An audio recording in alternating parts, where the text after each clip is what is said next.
kedua tokoh tersebut. Tim Liputan Kompas TV.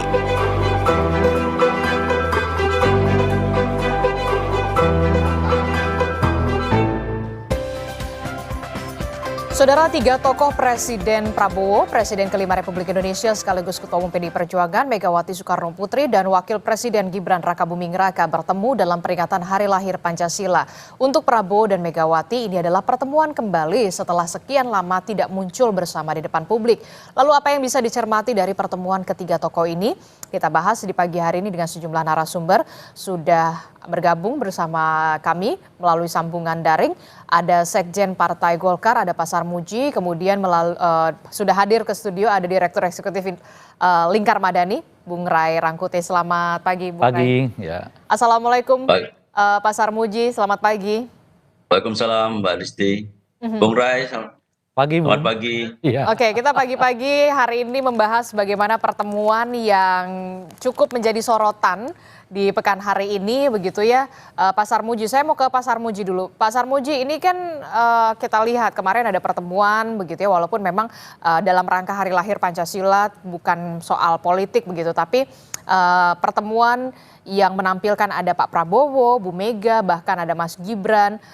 Suasananya tampak akrab, cair, begitu ya. Ada bahkan Pak Prabowo mengatakan sempat menyinggung Bu Mega, wah kurusan nih dietnya berhasil begitu. Nah, apa yang bisa Partai Golkar lihat dari pertemuan ini? Benarkah sinyal-sinyal rekonsiliasi politik sudah makin terasa, Pak Sarmuji? Ya, kalau dibilang rekonsiliasi politik, sebenarnya rekonsiliasi itu sudah terjadi dan selama ini tidak ada problem yang cukup mendasar antara Presiden dengan Ibu Megawati. Ya, pertemuan ini menurut saya menghadirkan suasana atmosfer yang positif. Kalau istilah anak muda sekarang, vibes-nya itu positif banget lah kira-kira. Positive vibes.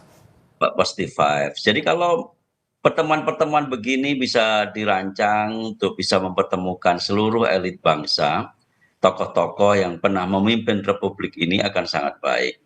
Kalau andaikan karena ulang tahun Hari Pancasila, Ibu Megawati bisa bertemu dengan Pak Prabowo, Mas Gibran. Kalau perlu peringatan Hari Pancasilanya diulang lagi biar makin bagus, makin kompak gitu. Dan kalau perlu tokoh-tokohnya diperluas. Artinya bukan hanya Ibu Megawati dengan Pak Prabowo yang sebenarnya juga memang tidak ada masalah dalam secara politik, dengan Mas Gibran mungkin sedikit ada ya inilah ada kendala-kendala psikologis, tapi kemarin sudah tampak cair. Bagaimana kalau diusahakan pertemuan reuni mantan-mantan presiden yang pernah memimpin Republik ini, ada Pak SBY, ada Pak Jokowi, ada Ibu Mega, ada presiden yang sekarang menjabat, ngobrol yang enak, vibes-nya pasti akan lebih positif lagi untuk Indonesia. Oke, tapi sayangnya kami juga belum memperoleh begitu ya, ada dokumentasi yang memperlihatkan antara Mas Gibran dan juga Bu Mega ini saling bersalaman. Tampaknya saya belum bisa melihat begitu ya. Apakah ini juga masuk ada kendala-kendala yang masih terjadi di pertemuan kemarin? Saya pikir mereka pasti bersalaman ya. Salaman itu tradisi yang otomatis lah, ketemu siapa saja pasti akan bersalaman. Mungkin Kompas belum dapat saja, tapi saya meyakini pasti mereka bersalaman. Nggak, dalam sebuah pertemuan, apalagi pertemuan besar, hampir tidak mungkin orang Indonesia tidak bersalaman. Dan kalau kita sudah bersalaman, pasti ada kedekatan, ada ya transfer kesepahaman secara psikologis, kira-kira begitulah. Semakin sering bersalaman, misalkan antara Mas Gibran dengan Ibu Megawati, mungkin akan semakin baik. Syukur-syukur kalau bersalaman juga dengan Pak SBY, Pak Jokowi, maka akan lebih baik. Oke, nanti kita akan tunggu apakah nanti Mas Gibran dan juga Bu Mega akan lebih sering bersalaman ketika nanti setelah pertemuan-pertemuan ini dilakukan begitu ya, akan ada pertemuan lanjutan. Saya ke Bung Ray. Bung Ray, Anda melihatnya seperti apa pertemuan kemarin walaupun memang ini dalam rangka Hari Lahir Pancasila begitu. Apakah ini menjadi pertanda kemudian PDI Perjuangan dalam tanda kutip begitu ya diterima untuk bisa kembali bergabung bersama masuk ke dalam pemerintahan atau seperti apa? Ataupun atau kita melihat Mas Gibran sama Bu Mega ini kayaknya masih ada jarak ya kayaknya ya. Ya ini pertemuan fisik. Mhm. Ya, jadi bukan pertemuan PC, ya, bukan pertemuan apa namanya itu ya politik lah begitu. Lebih karena memang pertemuan fisik gitu. Lebih-lebih bagi Ibu Mega menurut saya agak sulit menghindari suasana ini karena pada dasarnya ya peringatan 1 Juni itu adalah peringatan tentang aktivitas Pak Karno ya, Presiden pertama RI yang mendesain dan melahirkan yang kita sebut sebagai Pancasila. Jadi bagi Ibu Mega peristiwa 1 Juni ini bukan hanya sekedar persoalan historis, tapi juga ada hubungannya dengan emosionalitasnya karena itu tersangkut dengan bapak beliau dalam ini yaitu Pak Soekarno gitu. Sehingga kalau kemudian peringatan 1 Juni ini resmi ya diperingati oleh pemerintah ya dalam hal ini Pak Prabowo, memang pertemuan dengan orang-orang ini tak terhindarkan gitu. Kan lebih unik lagi kalau kemudian 1 Juni diperingati oleh presiden dan pemerintah lah ya secara umum gitu, tapi misalnya Ibu Meganya nggak hadir. Padahal Agak aneh kalau begitu. Ya, agak aneh. Padahal ini hajat yang kalau untuk Ibu Mega ya bukan hanya bersifat kenegaraan atau bersifat historis, tapi juga mestinya bersifat emosional gitu ya. Jadi pertemuan Lebih-lebih 1 Juni itu adalah tanggal yang juga ditetapkan oleh Ibu Mega kan sebagai hari lahir Pancasila gitu.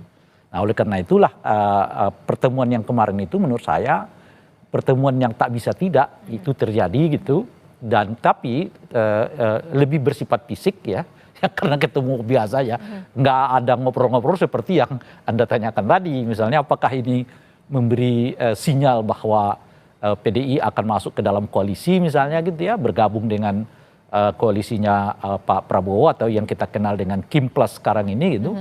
Menurut saya itu sangat jauh sekali gitu, dalam pengertian apa gitu. Pertemuan itu ya karena itu physically gitu ya, meskipun ada nanti kita bisa jelaskan nanti beberapa hal yang lain, tapi itu tetap akan menegaskan bahwa posisi Ibu Mega berada di oposisi gitu ya, tetapi kadar oposisinya mungkin yang jadi pertanyaan, apakah oposisi dalam pengertian konfliktual gitu ya, atau oposisi dalam pengertian moderat. Nah saya kira PDI akan mengambil jalan oposisi moderat terhadap Pak Prabowo gitu. Mengapa kemudian PDI Perjuangan mengambil oposisi moderat? Itu yang kemudian menarik kan? Nah pertama karena secara personal tadi ya, Ibu Mega dengan Pak Prabowo itu nggak ada masalah. Secara personal tidak ada hambatan lah ya? Tidak ada hambatan antara Bu Mega dan juga Pak Prabowo. Tapi selama tidak ada Pak Jokowi gitu. Tapi kan di sana ada Mas Gibran yang kita tahu putra dari Presiden ke-7 Republik Indonesia Joko Widodo yang kemudian sekarang menjabat sebagai wakil presiden begitu kan? Ya itu yang saya sebut kalau kehadiran Mas Gibran di situ tuh sesuatu yang tak terhindarkan dengan sendirinya gitu. Nah mungkin Ibu Mega juga melihat oke lah kalau Gibran sebagai wakil presiden kan yang tak bisa dibantah gitu. Tapi kalau dengan Pak Jokowi bagaimana? Nah ini yang jadi pertanyaan. Nah kita yang nggak tahu di belakang layar nih sebetulnya ketidakhadiran Pak Jokowi misalnya dalam acara itu memang karena nggak diundang atau apa gitu. Itu yang kita nggak tahu peristiwanya gitu. Tapi kalau apa namanya itu ya hubungan Ibu Mega dengan Pak Prabowo saya kira sama sekali nggak ada ganjalan. Ganjalannya itu justru kalau misalnya di tengah-tengah itu ada Pak Jokowi alias kalau sekiranya dalam pertemuan itu ada Pak Jokowi, mungkin Ibu Mega nggak akan hadir, mungkin gitu. Nah, jadi persoalannya di kehadiran Pak Jokowinya. Nah, kalau bagaimana kalau Pak Jokowinya nggak hadir? Ya seperti kemarin, guyup aja bertemu. Karena memang Ibu Mega dengan Pak Prabowo, personality nggak ada masalah. Mereka udah jalin kerjasama sejak tahun 2004 kan, sampai sekarang ini gitu. Jadi persaingan politik di antara mereka itu ya dianggap sebagai persaingan yang biasa saja gitu. Beda ceritanya dengan Pak Jokowi. Karena dengan Pak Jokowi itu bukan soal persaingan politik, itu pengingkaran politik gitu loh kira-kira. Orang yang ingkar ya, yang dikeluarkan dari partai ya nggak bisa lagi, artinya nggak bisa lagi kita kerjasama secara politik. Gitu. Oke. Bagaimana Partai Golkar melihat ini begitu partai yang kemudian juga salah satu partai yang mengusung Gibran Rakabuming Raka juga sebagai wakil presiden di sana begitu ya, ada apa ya bisa dikatakan ada sedikit hambatan lah ya antara Bu Mega dan juga Pak Jokowi begitu yang kita tahu di sana juga ada Mas Gibran Rakabuming Raka sebagai wakil presiden. Apa yang bisa Anda lihat di sini Partai Golkar? Ya pertama meskipun tadi disampaikan oleh Bung Rai itu adalah pertemuan fisik, tetapi bagaimanapun kalau kita sering ketemu sama seseorang, itu akan berbeda kalau kita terus-menerus menghindari orang tersebut. Jadi saya termasuk orang yang yakin bahwa pertemuan fisik itu cepat atau lambat itu pasti akan mengubah suasana hati. Kalau orang kita nggak pernah bertemu, kadang-kadang kita berasumsi, wah dia masih Marah. ada masalah dengan saya, masih marah dan sebagainya.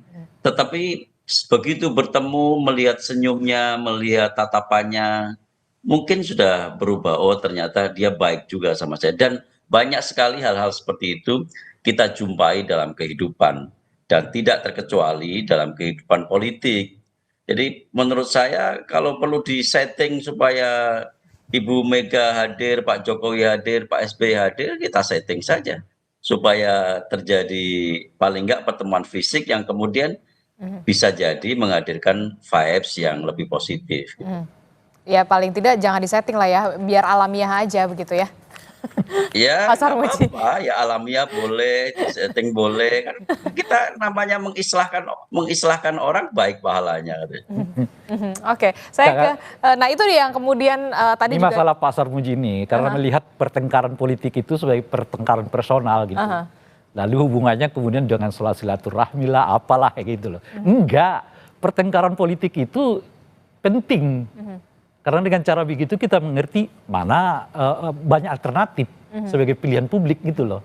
Mungkin Enggak, bukan masalahnya mungkin bahasanya bukan masalahnya pertengkaran politik, mungkin pertengkaran ada politik. perbedaan politik. Ya, apalagi. Ya, masalahnya bukan begitu. Kita mengenal dulu ada pertengkaran politik dengan tokoh-tokoh bangsa. Dulu kita tahu betul bagaimana Nasir berbeda dengan Soekarno, bagaimana Bung Hatta berbeda dengan Soekarno.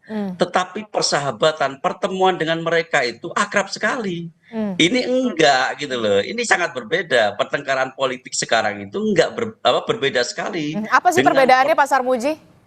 Loh, kalau pertengkaran politik zaman Pak Karno dengan Pak Nasir itu ideologi, gagasan, Kalau yang perspektif, sekarang? gitu.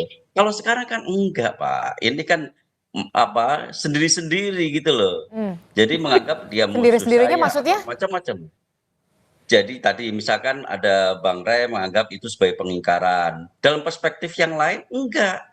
Dalam perspektif Pak Jokowi barangkali bukan pengingkaran karena sudah tidak nyaman dan sebagainya. Jadi ini lebih pada psikologis, bukan pada pertarungan ide bagaimana memajukan Indonesia. Kalau pertarungan ide bagaimana memajukan Indonesia itu namanya alternatif, itu opsi, itu adalah pilihan pembanding yang sehat bagi Indonesia. Tapi kalau yang sekarang barangkali kita perlu berpikir bagaimana supaya terjadi pertemuan fisik yang mungkin ujung-ujungnya menyebabkan Indonesia lebih beratmosfer positif. Oke, nah bagaimana Bung Rey? Ya, reaksi pertengkaran itu kan tidak harus kemudian bertemu, ya berkawan macam-macam, enggak. Bahwa nggak bertemu itu pun bagian dari pertengkaran itu. Itu kan memberikan kepada kita, ngapain saya ketemu untuk sesuatu yang kita nggak mengerti bagi kepentingan publik, misalnya begitu kan. Nah, kedua, kenapa saya nggak bertemu? Untuk juga mempertegas bahwa ada sesuatu yang membuat kita secara ide nggak bisa ketemu. Gitu. Atau ada yang belum selesai? Yang saya mau katakan begini, kita ini kadang-kadang kita ini yang melihat politik itu dengan melihat bahwa para petinggi elit itu bertemu, seolah-olah persoalannya sudah selesai gitu. Padahal belum. Kenyataannya di belakang itu semua yang mereka perbincangkan itu bukan kepentingan publik, kepentingan mereka sendiri. Gitu loh kira-kira tuh. Tapi masyarakatnya diajak untuk melihat bahwa pertemuan kepentingan mereka itu sebagai pertemuan kepentingan bangsa. Anda bisa bayangkan nggak? Kemarin ada yang mengatakan kami perubahan. Ada yang mengatakan kami kelanjutan. Belum seminggu hasil pemilu dinyatakan, pilpres dinyatakan, ketemu. Ketemunya apa? Berbagi kekuasaan. Pertemuan itu dibilang sebagai silaturahmi lah, bagus lah, inilah. Padahal di antara mereka aja soal bagi-bagi kursi gitu loh. Nah itu makanya di tengah yang kayak begitu tuh ya, eufemisme politik itu. Menurut saya perlu ada tokoh seperti yang dilakukan oleh Ibu Mega. Saya beda, nggak perlu ada ketemu. Itu. Selama saya tidak mengganggu Anda, seperti misalnya yang dilakukan oleh Soeharto terhadap Pak Karno kan. Nah itu yang kita cegah. Apa yang dilakukan? Ya itu membiarkan Pak Karno dalam kondisi yang kayak begitu. Dan pemerintah seperti menjauhkan diri. Nah, kita tentu saya nggak boleh masuk ke sana. Nah, yang kita mau katakan itu adalah selama pertengkarannya masih dalam ranah yang disebut dengan publik, bagian dari edukasi kepada publik, bahwa bertemu itu mengatasnamakan kepentingan publik, pada ujung-ujungnya adalah soal bagaimana mereka berbagi kekuasaan gitu ya. Tapi mengatasnamakan publik, baiknya di tengah kayak begitu itu ada yang dengan tegas mengatakan nggak ada deh namanya pertemuan-pertemuan. Tapi kita nanti bisa bertemunya di DPR, kita bisa bertemunya nanti di apa gitu, kita bisa bertemunya di sini dan seterusnya itu. Tegas terhadap posisi Ya masing-masing. itu makanya saya mau mengatakan ini pertemuan fisik, tapi saya nggak melihat ini sebagai pertemuan politik itu loh kira-kira tuh. Oleh karena itu kemungkinan ya saya melihat Ibu Mega tetap akan menyatakan sebagai oposisi, mungkin kadar oposisinya tidak konfliktual gitu. Kadar oposisinya itu adalah moderat. Seperti yang kita lihat dalam 2 bulan terakhir ini ya, sejak pertemuan Pak Prabowo dengan Ibu Mega di Lebaran pertama, sekarang menjelang Lebaran kedua ya Idul Adha bertemu lagi gitu. Sepanjang itu relatif tidak ada hubungan yang sifatnya konfliktual secara politik antara Ibu Mega dengan dalam hal ini tentu dalam fraksi PDI Perjuangan dengan koalisi Kim di DPR misalnya sebagai sarana wahana yang memungkinkan kita untuk melihat pertengkaran politik itu terjadi. Gitu. Jadi Anda melihat agak sedikit jauh ketika Bu Mega begitu nanti ini pertemuan fisik begitu ya. Ini kan pertemuan fisik bukan pertemuan visi. Konteks umumnya ya yang tadi itu. Tapi pada tingkat tertentu bagi saya Pak Prabowo itu melihat lebih dari sekedar pertemuan fisik gitu. Tapi bagi Pak Prabowo itu pertemuan-pertemuan yang seperti ini adalah pertemuan yang lebih jauh dari sekedar pertemuan fisik. Apa itu? Pertemuan untuk merancang masa depan politik antara katakanlah dalam ini kekuasaannya Pak Prabowo dengan Ibu Mega gitu. Tapi kan kita lihat Pak Prabowo masih terus berupaya untuk merajut kembali lah komunikasi bersama dengan Bu Mega begitu ya.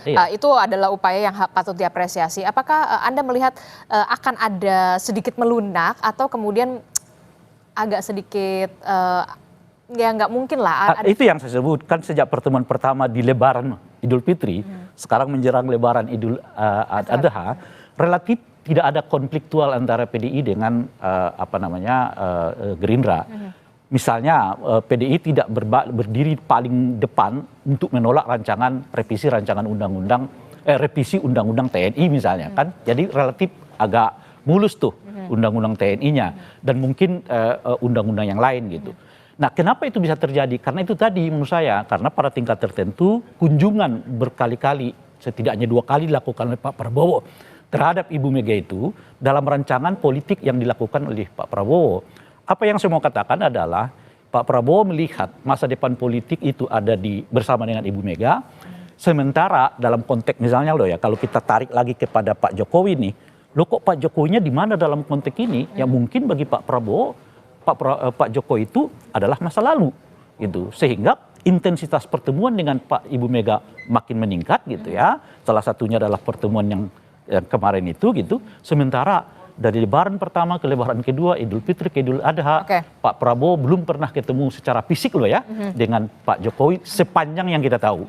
Mana tahu kita ternyata ada pertemuan yang nggak diekspos kepada publik.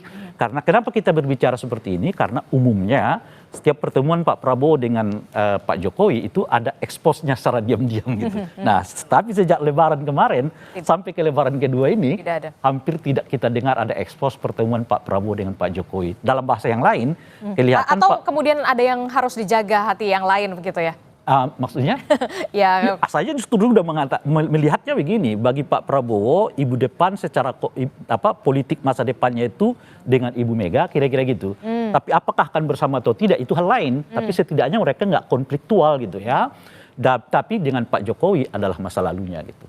Oke, menarik sekali. Pak Sarmuji kalau dari Golkar sendiri dan juga partai koalisi pendukung pemerintah Prabowo Gibran begitu ya, dengan adanya pertemuan kemarin begitu, walaupun bisa dikatakan ini pertemuan fisik bukan pertemuan visi, apalagi bukan pertemuan politik begitu.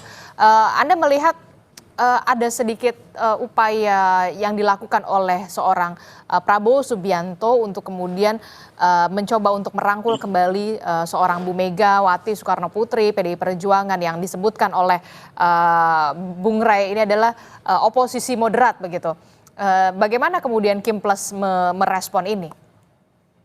Ya, Pak Prabowo itu orang yang sangat gandrung dengan persatuan nasional ya. Pak Prabowo akan selalu mengungkapkan kita bersatu, bersatu, bersatu. Semua tokoh-tokoh partai, semua tokoh bangsa harus bersatu karena kita menghadapi banyak sekali ujian dan tantangan secara global. Dan itu secara konsisten beliau lakukan gitu. Beliau datangi Ibu Mega, beliau datangi Pak SBY, beliau datangi Pak Jokowi dalam berbagai kesempatan ya. Meskipun tadi Lebaran sampai sekarang belum pernah ketemu ya, tergantung urgensinya ketemu itu. Kalau nggak ada yang penting-penting banget, ngapain ketemu-ketemu juga?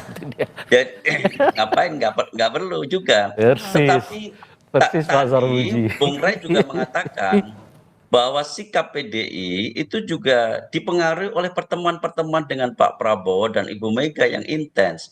Itu kan membuktikan bahwa pertemuan fisik itu juga bisa berpengaruh terhadap sikap politik gitu. Jadi kita nggak bisa tanpa pertemuan fisik kemudian bisa mengubah suasana, nggak bisa. Memang harus pertemuan fisik dan menurut saya Pak Prabowo konsisten untuk merajut persatuan nasional. Pak Prabowo andaikan suruh milih, saya yakin kalau PDI mau bergabung ya silahkan gitu. Demi persatuan nasional, demi satu tercapainya visi beliau. Kan program-program beliau ini kan program-program yang sangat populis, sangat penting. Di antaranya banyak sekali yang kita bisa baca. Tetapi program-program itu tidak akan bisa jalan tanpa dukungan yang memadai dari seluruh elemen bangsa. Dan Pak Prabowo tahu betul itu. Pak Prabowo ingin semua itu dirajut dalam satu persatuan nasional. Oke, menarik. Tapi kemudian ada yang oh ya PDI Perjuangan mungkin belum mau untuk bersatu untuk bersama pemerintahan. Mungkin juga karena di situ ada kita tahu anak dari Presiden ke-7 Republik Indonesia Joko Widodo yang kemudian ini akan menjadi hambatan nih. Nah ini Anda melihatnya gimana sebenarnya? Ada banyak alasan mengapa PDI menurut saya tetap mengambil sikap seperti oposisi gitu ya. Seperti oposisi? Seperti oposisi setidaknya sampai sekarang karena kita ini kan selalu ingin verbalitas mendahului tindakan gitu ya. Jadi harus ada deklarasi dulu saya oposisi gitu, baru kita anggap bahwa dia sedang beroposisi gitu lah ya. Nah pertama alasan strategis menurut saya. Kalau alasan strategis maksudnya? PDI justru masuk kepada kekuasaan, mereka dapat apa? Di tengah sudah ada 46 ya kursi. Apakah kursi-kursi yang lain akan diambil? Golkar misalnya mau nggak kursinya diambil? Sebagai contoh tuh ya kan. Dan PDI tentu tidak mau dong cuma dapat 1 atau 2 kursi kan. Minimal tawaran dia itu 4, mengingat bahwa dia adalah partai pemenang pemilu gitu ya. Jadi kalau cuma dapat 1-2 kursi ngapain juga masuk gitu ya kan. Nah yang kedua, image mereka menurut saya dengan sendirinya juga akan babak belur di tengah masyarakat. Kalau kita lihat survei kemarin misalnya ya, elektabilitas mereka itu sudah terlampaui oleh Gerindra. Justru ketika mereka kelihatan berada di luar. Nggak kebayang kalau mereka masuk lagi ke dalam gitu ya. Nah artinya secara strategis politik nggak menguntungkan bagi mereka masuk ke koalisi gitu, apalagi cuma dapat 1 atau 2 kursi gitu, nggak sebanding lah dengan apa yang mereka lakukan gitu ya. Nah yang ketiga, strategis dalam pengertian edukasi politik. Memang harus selalu ada kontrol terhadap pemerintah. Nah kontrol terhadap pemerintah itu yang kita bahasakan sebagai oposisi, tapi ditolak juga oleh PDI dengan penamaan itu. Tapi setidaknya kita mengatakan bahwa ada orang yang di luar kekuasaan deh yang melakukan semacam kontrol kepada pemerintah. Itu juga penting itu. Dan keberadaan partai yang berada di luar itu jangan dilihat sebagai pembedaan gitu loh. Jangan dilihat sebagai apa tadi itu, bukan bagian dari persatuan. Itu semua landscape persatuan dengan fungsinya masing-masing.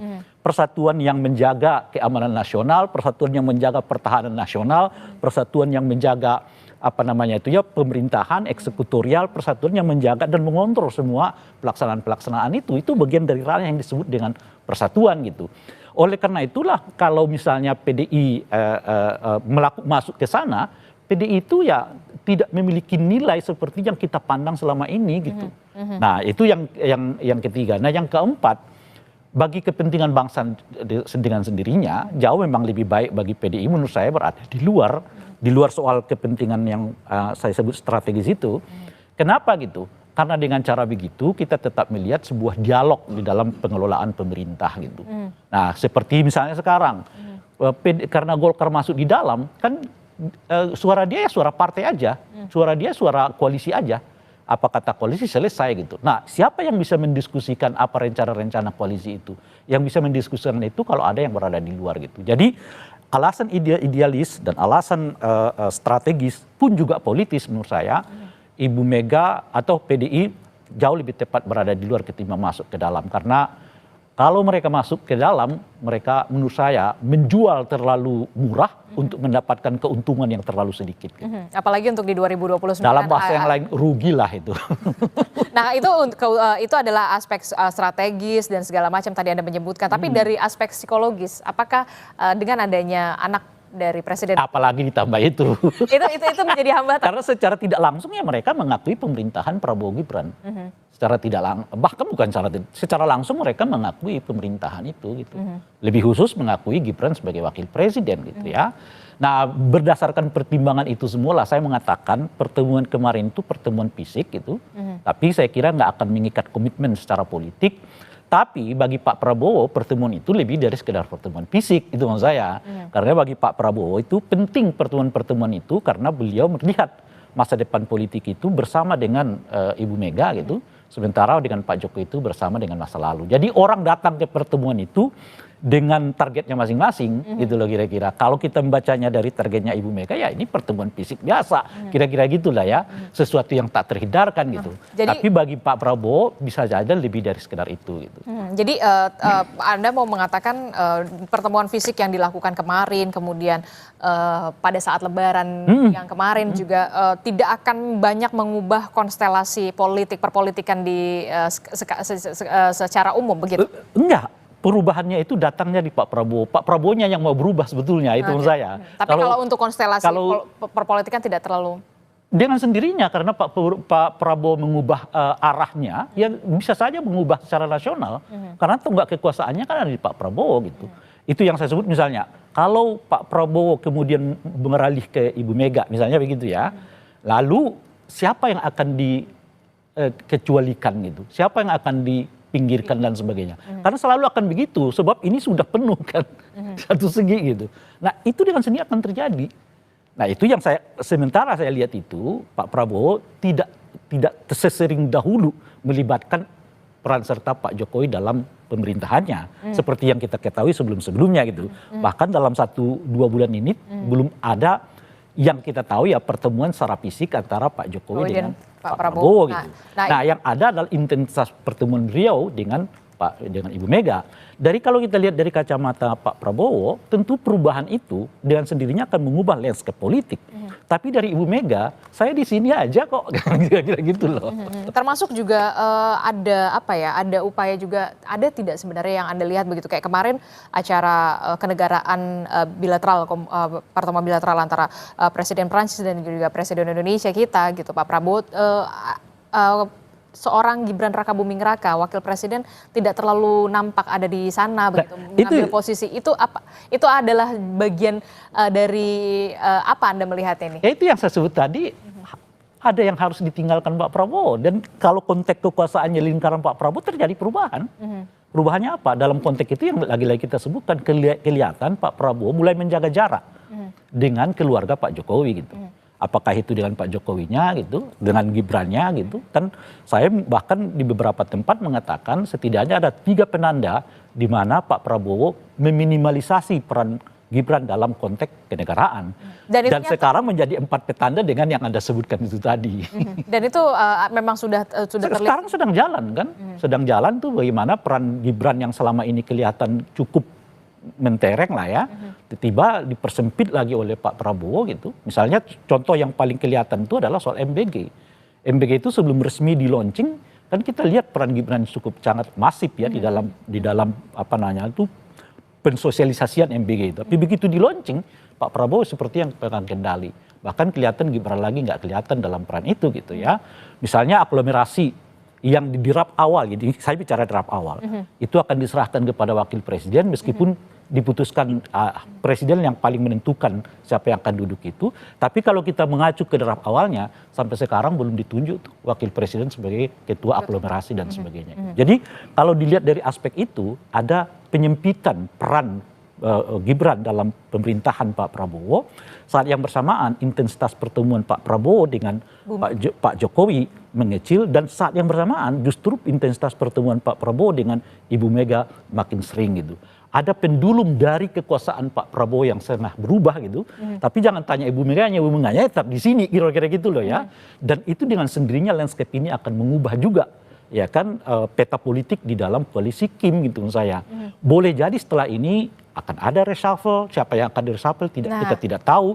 Tapi kalau kita lihat konteksnya dengan keluarganya Pak Jokowi, saya kira nanti akan terlihat dari aspek soal apakah Kapolri akan digantikan atau tidak digantikan dalam waktu dekat gitu. Kalau misalnya Kapolrinya sudah digantikan, mungkin hubungan yang kita sebut tadi sudah agak merenggang, itu petanda yang makin jelas. Gitu. Itu semakin jelas. Nah itu bagaimana Pak Sarmuji? Kalau dari Bung Rai mengatakan ada upaya penyempitan apa ya? Peran keluarga Jokowi dalam hal ini adalah seorang Gibran Rakabuming Raka di pemerintahan Prabowo Subianto saat ini begitu. Anda melihatnya gimana? Apalagi kemarin di pertemuan bilateral begitu ya antara Indonesia dan Perancis itu agak sedikit terlihat begitu jelas sekali. Ya inilah enaknya jadi pengamat ya kan. Waktu Pak Prabowo punya kedekatan dengan Pak Jokowi, ada pertemuan, ada silaturahim, pengamat mengatakan, "Wih, ada matahari kembar ini. Indonesia masih punya 2 presiden," katanya. Begitu Pak Prabowo mengurangi intensitas dengan Pak Jokowi, langsung pengamat mengatakan, "Woi, ini sebuah penanda bahwa hubungannya renggang." Ya, itu tafsir saja sebenarnya, itu sebuah tafsir. Tapi dari sisi kami memastikan hubungan Pak Prabowo dan Pak Jokowi itu baik-baik saja, nggak ada hubungan yang retak, nggak ada sesuatu yang renggang. Hanya memang kalau pertemuan fisik ngapain gitu loh. Nanti ada spekulasi lagi, masa presiden masih sowan dengan Pak Jokowi dan macam-macam lagi spekulasi publik. Saya pikir Pak Prabowo sudah mengatur ritme itu dengan cukup baik ya. Pak Prabowo ingin menjaga keseimbangan bahwa rakyat juga mesti melihat Pak Prabowo menghandle semua keputusannya karena beliau memang faktanya adalah presiden hari ini. Dan tentu saja rakyat menginginkan Pak Prabowo memimpin sendiri kabinet ini dengan visinya sendiri dan melakukan program-program perencanaan untuk mencapai visinya itu. Itu yang sekarang ingin ditunjukkan oleh Pak Prabowo. Bukan berarti kemudian ingin menghindari Pak Jokowi, keluarga Pak Jokowi. Itu spekulasi yang sangat jauh sebenarnya. Bahwa tentang Bu Mega, ya Bu Mega punya sikap sendiri yang mesti kita hormati ya. Kami menghormati sikap Bu Mega tidak masuk dalam pemerintahan, tetapi faktanya sebenarnya tidak ada partai saat ini yang oposisi, nggak ada. Oposisi itu apa sih tandanya? Tandanya oposisi itu kalau ada konsepsi banding terhadap kebijakan yang dilakukan oleh pemerintah. Saat ini hampir tidak ada partai yang menyajikan konsepsi banding. Padahal isu-isunya memungkinkan sekali untuk menyampaikan konsepsi banding. Jadi memang apa yang disampaikan oleh PDI kami bukan oposisi itu betul juga, nggak ada yang salah. Mereka juga tidak menyampaikan konsepsi banding. Mereka menganggap pemerintahan saat ini memiliki program yang layak untuk didukung dan karena itu mereka mendukung. Gitu. Jadi kalau oposisi berbeda sekali cara kerjanya. Oke, kita akan lihat bagaimana nanti ke depannya apakah akan ada pertemuan-pertemuan lanjutan, tidak hanya soal pertemuan fisik tapi juga pertemuan visi dan juga pertemuan politik yang kemudian akan mengubah konstelasi politik dengan sangat signifikan begitu ya. Terima kasih Pak Sarmuji telah bergabung bersama kami, kemudian ada Bu Rey Rangkuti dari Lingkar Madani juga sudah hadir ke studio. Terima kasih Bapak-Bapak, sehat selalu, Assalamualaikum warahmatullahi wabarakatuh. Waalaikumsalam. Saudara, sejumlah warga negara Indonesia mencoba masuk